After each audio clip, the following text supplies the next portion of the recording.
grandeza, tu poder. Gracias porque siempre ayudas a nuestra ignorancia, porque tu palabra nos hace ver las cosas claramente y porque tú nos ayudas día a día a superar lo que nunca hemos superado.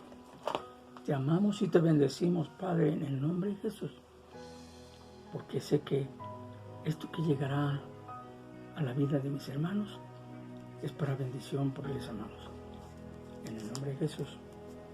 Amén. Hermanos, Dios les bendiga a todos.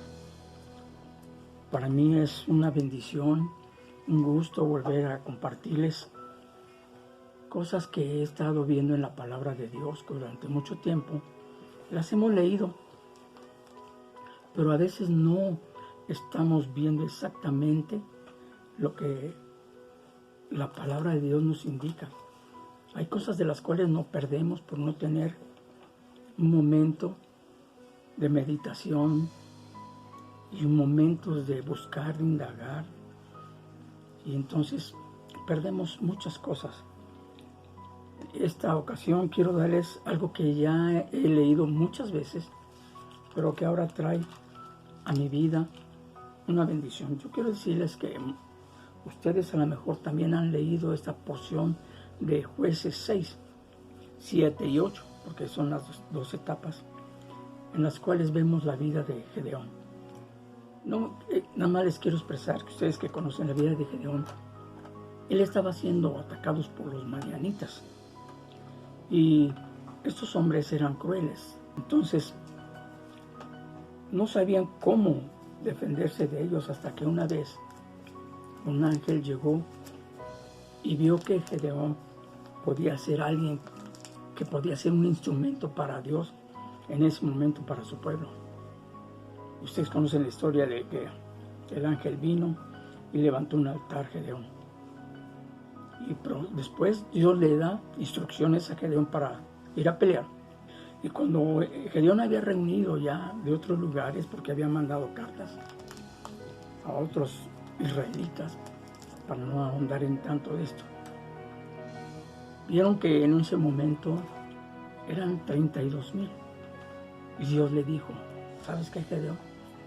Ustedes son 32,000. Dios conoce los pensamientos del hombre y de cada uno de nosotros. Y le dijo a Gedeón, que todos aquellos que tengan temor y que se sientan mal, regrésalos. Y fueron 22,000 los que se regresaron. Y se quedaron con 10,000. Pero aún esos 10,000 eran bastantes. Porque entonces iban a pensar, no, pues por mis fuerzas, por lo que yo hago, ganamos esta batalla. Y que tú te debes dar cuenta que pelea soy yo, le dijo el Señor a Gedeón. Así que cuando los que estén lamiendo el agua como un perro que se agachan, y los que se hinquen y con una mano estén tomando el agua, esos que hincados con una toman el agua, esos son los que van a ir. Y de esos hombres eran 300. Ustedes conocen la etapa. Léanlo ahí en su Biblia, en Jueces 7. Hay muchas cosas de qué hablar, pero les quiero dar algo a que Dios me ha llamado la atención en esto, que siempre lo leí y pasé por alto algunas cosas, pero hay 5 cosas que Gedeón realizó y que las voy a mencionar en este momento, porque luego vamos a ver los significados de las cosas. Les voy a leer lo que dice Jueces 7, desde el versículo 19. Dice, llegaron pues Gedeón y los 100 hombres que llevaban consigo al extremo del campamento, porque seleccionó 100, 100 y 100 en diferentes partes para ponerlos. Al principio de la guardia de la medianoche, cuando acababan de renovar las centinelas y tocaron las trompetas, y los cántaros que llevaban en sus manos fueron quebrados. Lo primero que les dijo Gedeón en Jueces 7:17 les dijo, miradme a mí y haced como hago yo. Y aquí, cuando yo llegue al extremo del campamento, haréis vosotros como hago yo. Yo tocaré la trompeta y todos los que estáis conmigo, vosotros tocaréis entonces las trompetas alrededor de todo el campamento y diréis, por Jehová y por Gedeón. Todo esto le estoy leyendo para que se dé cuenta cómo ocurren. Y nos damos cuenta que cuando llegaron, Gedeón hizo esto con sus 100 hombres. Al extremo del campamento, al principio de la guardia de la medianoche, cuando acaban de renovar las centinelas, tocaron las trompetas. Anteriormente ya Gedeón había escuchado a 2 hombres del campamento que uno había tenido un sueño y había dicho, no, esto es cosa de Jehová y de Gedeón que lo respalda. Entonces ellos como que ya tenían temor de algo que iba a suceder. Ustedes lean el sueño que tuvo ese hombre. Y en estos momentos ellos tocaron las trompetas, quebraron los cántaros, y los 3 escuadrones tocaron las trompetas y quebrando los cántaros tomaron en la mano izquierda las teas o antorchas y en la derecha las trompetas con que tocaban y gritaron por la espada de Jehová y de Gedeón, y se estuvieron firmes cada uno en su puesto alrededor del campamento. Esto fue lo que me llama la atención. Primero, tocan las trompetas. Nosotros hemos aprendido siempre que los instrumentos musicales, quizás aquí lo relacionan con trompetas, eran cuernos, pero la Biblia dice que eran trompetas y ellos tocaron trompetas. Y para usted y para mí, conocemos que la música, la alabanza lleva a veces trompetas. Entonces, lo primero que iniciaron fueron con trompetas, que nos indica que es alabanza. ¿Alabanza en qué momento? Porque hay alabanza que tenemos cuando tenemos júbilo, gozo, pero también hay alabanza que debemos tener en tiempos de angustia, de aflicción. Porque ellos estaban en esa aflicción y en esa etapa iban a luchar. Entonces, de lo que he estado observando, hay un salmo, el Salmo 22, me indica algo muy especial, muy importante. Se lo leo. Anunciaré tu nombre a mis hermanos en medio de la congregación. Te alabaré. Y veo el 24 también del capítulo 22, versículo 24. Porque no menospreció ni abominó la aflicción del afligido, ni de él escondió su rostro, sino que cuando clamó a él, le oyó.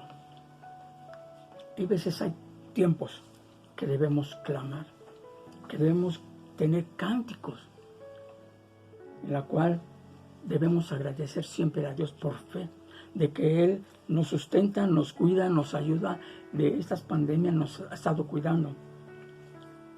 Y por lo tanto, puedo decirles que Gedeón había iniciado con las trompetas.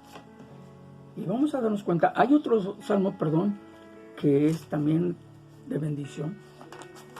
Cuando usted lea los salmos, todos son cánticos.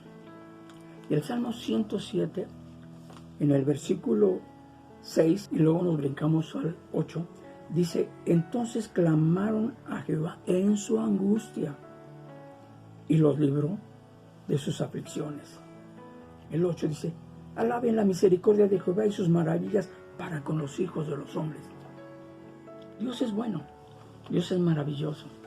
Dios está esperando de ti y de mí que tengamos en este tiempo un cántico, que tengamos algo siempre de que Él glorificarle, agradecerle. Y ustedes y nosotros podemos ver ahora lo hermoso que es entender cómo somos librados de muchas cosas cuando estamos en angustia.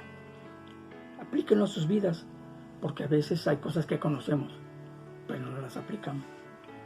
Otra de las cosas que hizo, les indicó que era quebrar los cántaros. Dice en el 20, y los 3 escuadrones tocaron las trompetas y quebrando los cántaros, tomaron en la mano izquierda las teas. Primer cosa, ¿por qué creen que quebraron los cántaros? Hay algo bien importante que necesitamos nosotros cuando nos acercamos al Señor. Lo primero que necesitamos es quitar ese orgullo, la soberbia. Necesitamos humillarnos ante la presencia del Señor. Porque muchas veces podemos llegar a la iglesia y pensar que somos únicos, que somos especiales. Nadie es especial. Todos somos como hijos de Dios, somos especiales. pero podemos estar cantando con orgullo. Podemos estar incluso comparándonos con otros. Yo he recibido más bendición que aquel. Yo tengo más de lo que tiene aquel o aquella persona. O muchas veces pensamos que por el dinero tenemos todo resuelto y no es así. Hay gente con mucho dinero que tiene problemas. Pero nosotros como hijos de Dios necesitamos humillarnos, porque si no nos humillamos, Dios no va a escuchar nuestras alabanzas, no va a escuchar tus peticiones. Dios rechaza al soberbio, al orgulloso, así como rechaza el pecado, porque también el pecado debe ser quitado de nuestras vidas. Ahí en 1 de Pedro dice la palabra de Dios que andemos en vida nueva y en santidad. Recomendaciones que es la Biblia, pero muchas veces estamos actuando en la iglesia como gente orgullosa, soberbia, vanidosa. Pensamos que tenemos algo en la cual Dios agrada, que es muy especial, y no es así. Les voy a dar un texto, ustedes lo conocen. El texto está en 2 de Crónicas 7:14 y dice la palabra: si se humillare mi pueblo sobre el cual mi nombre es invocado, y oraren, y buscaren mi rostro, y se convirtieren de sus malos caminos, entonces yo oiré desde los cielos, y perdonaré sus pecados, y sanaré su tierra. Veamos cómo en el Antiguo Testamento Dios a su pueblo amaba. Israel siempre fue necio, pero siempre perdonaba a su pueblo cuando ellos se humillaban. Es una experiencia que tú y yo debemos tener en nuestras vidas. Es una experiencia que debemos llevar a cabo. Miren, no solamente en el Antiguo Testamento, les quiero dar una cita del Nuevo Testamento, allá en Romanos 9:21. ¿No tiene potestad el alfarero sobre el barro para hacer de la misma masa un vaso para honra y otro para deshonra? Dios está formándonos, no somos barro. Y como barro necesitamos ser formados. Pero cuando está el orgullo, Dios no puede formar a nadie. Necesitamos nosotros acudir a Dios y humillarnos antes de que tú quieras entrar a la presencia de Dios. Todo lo que nosotros hemos compartido en Shekinah, hay veces escuchamos las prédicas, pero no las llevamos a cabo. Y necesitamos conocer qué es lo que Dios nos indica. Hay una parte en Santiago 4, pero ahora os jactáis en vuestras soberbias. Toda jactancia semejante es mala. 17, y al que sabe hacer lo bueno y no lo hace, le es pecado. Así que, hermanos, tenemos que considerar siempre la palabra. Lo que estaba viendo de Gedeón, que en un momento rompieron las vasijas, se quebrantaron. Eso significaba quebrantamiento. Siempre que el hombre es quebrantado y va a la presencia de Dios, Dios le recibe con todo su corazón. Porque el soberbio a ese lo mira de lejos, no quiere tener ni comunión con él. Así que si somos soberbios, no pensemos que estamos yendo a la presencia de Dios. Hay muchos textos que les puedo estar mencionando, pero les menciono estos, que algunos lo conocen, son comunes, pero bien, vamos a pasar a la etapa de las antorchas. ¿Qué significaban las antorchas? ¿Por qué en ese momento tenían en la mano izquierda? Es que rompieron, no sé cómo hicieron, de traer en sus cántaros adentro la antorcha, pero traían en su mano izquierda las antorchas. Y miren, y en la derecha seguían con las trompetas. Bueno, las antorchas, que son fuego y que nos indican luz también, indica que nosotros debemos estar llenos del Espíritu Santo, ser bautizados en el Espíritu. Mucha gente no tiene esta experiencia. Cree que porque ya aceptó a Cristo y una vez se bautizó en agua, y les han engañado diciendo que ya en ese momento fueron bautizados en el Espíritu Santo. No es cierto. Lean el libro de los Hechos, porque ahí hubo unos que Pablo les habló y les dijo, ¿y en qué fueron bautizados? Y dijeron, en el Espíritu Santo. Si ni siquiera hemos oír del Espíritu Santo. No hemos oído. Entonces, Dice que cuando fueron bautizados y les impusieron las manos, empezaron a hablar en otras lenguas. Esas son señales. A lo mejor no todos hablan lenguas, pero es una señal. Aprendan a ver cuáles son las señales que van a seguir, según Marcos 16. Bueno, aquí en esta etapa podemos ver entonces que el Espíritu Santo es importante. Pedro, cuando negó a Jesús, y Jesús le había dicho que estaba orando por él para que su fe no fallara porque iba a ser zarandeado como trigo. En ese momento era un Pedro diferente al Pedro que encontramos después en el libro de los Hechos cuando fue bautizado por el Espíritu Santo. Vemos un Pedro predicando, un Pedro con firmeza, un Pedro con unción, un Pedro lleno de la presencia de Dios. Necesitamos ser llenos del Espíritu Santo y muchas cosas cambiarán. Entonces, el Espíritu Santo es importante en nuestras vidas. Así como le leía que somos barro ahí en 2 de Corintios 4:7, esta es una parte importante que me gusta mucho. Dice, del barro somos hechos, 2 de Corintios 4:7.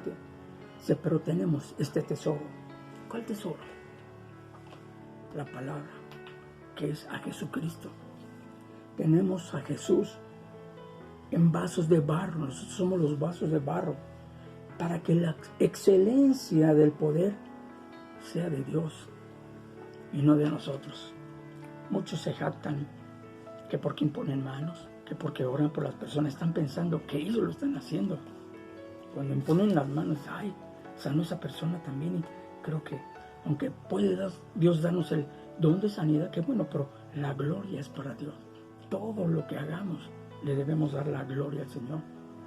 Y entonces vemos que somos del barro y necesitamos ser formados, y esas vasijas que llevaban eran de barro para ser quebradas.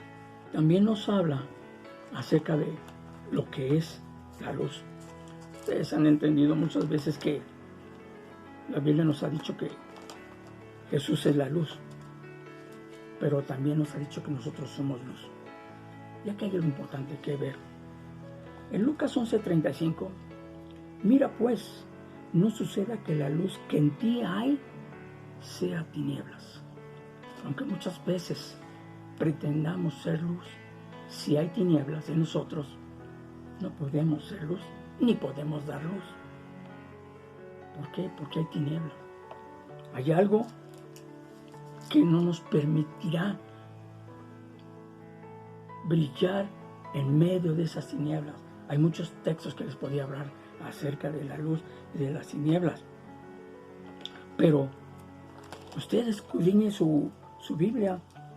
En Mateo 5:16 dice, así alumbre vuestra luz delante de los hombres, para que vean vuestras buenas obras, y glorifiquen a vuestro Padre que está en los cielos. Las obras que yo haga no es para que la gente me felicite y piense, ay, qué hermano es ese, no, qué ungido está. No, es un hombre de Dios. Ya se nos sentimos muy ufanos. Pero no es para darle siempre la gloria a Dios. El que hagamos buenas obras, aquí no dice que tenemos que hacer malas obras. Buenas obras, y que glorifiquen a nuestro Padre que está en los cielos. Seamos entonces pues luz. Seamos entonces gente que está llena del Espíritu Santo, porque el fuego inicia en ello. Ahora, el cuarto punto, los gritos. Dice que dieron gritos. Fíjense, lean bien, jueces, y ustedes nunca van a ver que Gedeón, Dios le habló de espadas, nunca. Pero, ¿qué hizo Gedeón cuando gritaron? Incluso al principio, cuando estaban ensayando, yo creo que estaban ensayando los gritos y todo, gritaban por Jehová y por Gedeón, pero ya en la práctica, ya cuando estaban frente al batallón de los madianitas, ellos gritaron por la espada de Dios y de Gedeón. Ustedes pueden pensar, pues ¿cuál espada? No había espadas ahí. Pero él estaba interpretando cosas espirituales. Sabemos que la espada es la palabra de Dios. ¿Y qué nos indica para nosotros? Hebreos 4:12. Porque la palabra de Dios es viva y eficaz y más cortante que toda espada de dos filos y penetra hasta partir el alma y el espíritu y las coyunturas y los tuétanos y discierne los pensamientos y las intenciones del corazón. Dios nos conoce. Dios sabe qué pensamos. Dios sabe cuánto le amamos o cuántas veces podemos actuar hipócritamente con los hermanos. He aprendido a veces que en la diplomacia, el cristianismo no debe estar lleno de diplomacia. Porque la diplomacia es, sí, hermano, te amo, te bendigo y un abrazo. Y cuando te vas, ay, ese hermano, qué mal me cae. Ay, ese hermano, no quisiera volverme a topar en mi vida. Esa es diplomacia. Entonces no fue real. El saludo no fue la real expresión.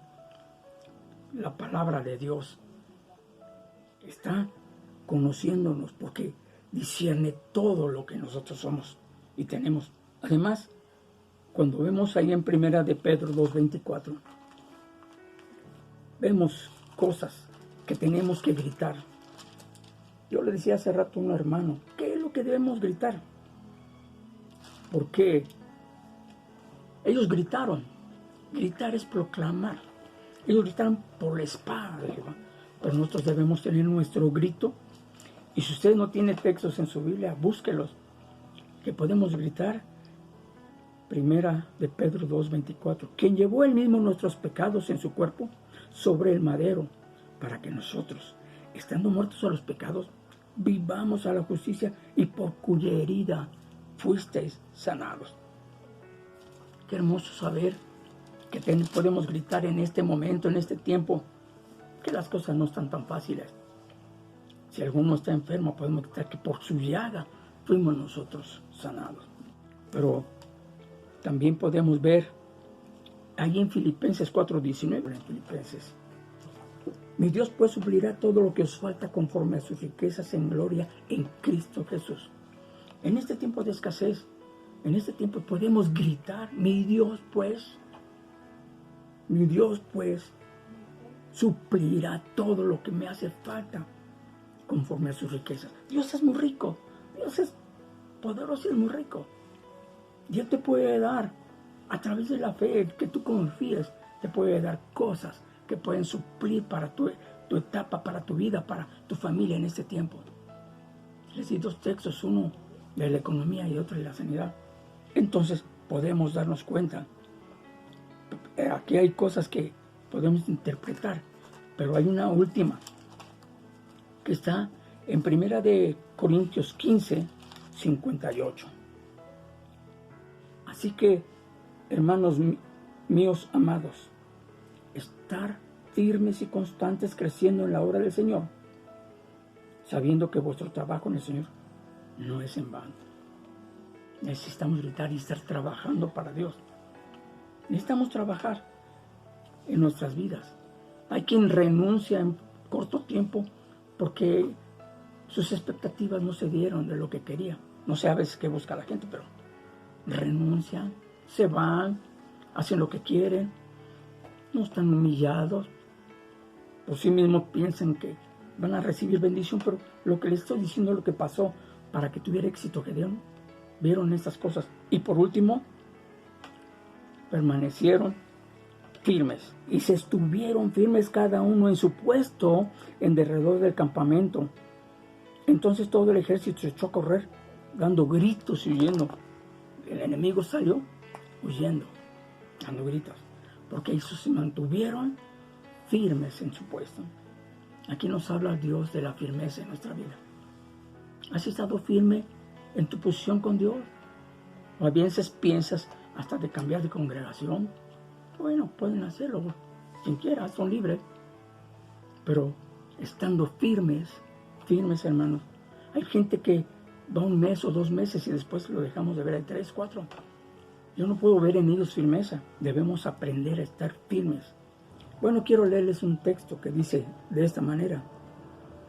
En Efesios 6:13 dice así: por tanto, tomad la armadura de Dios, para que poder resistir en el día malo. Fíjense lo que declara: en el día malo, y habiendo acabado todo, estar firmes. Primera de Pedro, en el 5:9, nos dice de esta manera, hablando acerca de la fe: al cual resistir firmes en la fe, sabiendo que los mismos padecimientos se van cumpliendo en vuestros hermanos en todo el mundo. Ustedes saben ahorita que en todo el mundo está pasando esta condición. ¿Pero qué recomienda Dios? Vamos a leer el 10. Mas el Dios de toda gracia, que nos llamó a su gloria eterna en Jesucristo, después que hayáis padecido un poco de tiempo, ya esta pandemia ya está por salir, hermanos, resiste, quédate firme, el mismo os perfeccione. ¿Quién? ¿Quién es el mismo? Dios. Él mismo os perfeccione, afirme, fortalezca y establezca. A Él sea la gloria y el imperio por los siglos de los siglos. Amén.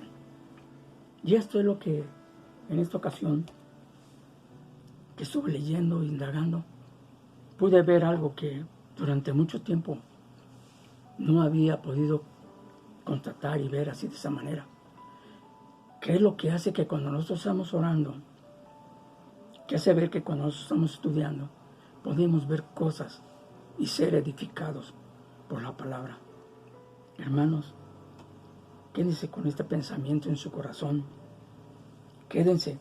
Primero, tengamos una alabanza. Segundo, humillémonos en la presencia de Dios siempre.